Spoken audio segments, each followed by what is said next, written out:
Ma intanto c'è da dire che questo famoso, per modo di dire, referendum online lanciato dagli indipendentisti del Veneto è una sciocchezza. Non solo è una sciocchezza, ma falsi sono i dati che loro danno.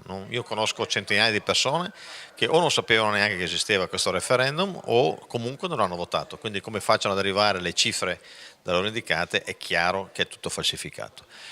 Ma quello che più conta è il referendum che la legge regionale Zaia, la proposta della legge regionale Zaia vogliono fare. Intanto è incostituzionale, non è previsto, la nostra Costituzione non lo ammette, ciò significherebbe lo scioglimento del Consiglio regionale, ma non è una questione formale, è una questione politica, perché poi questo costituirebbe, se vincesse il sì, l'avvio di un percorso che porta al tentativo di secessione.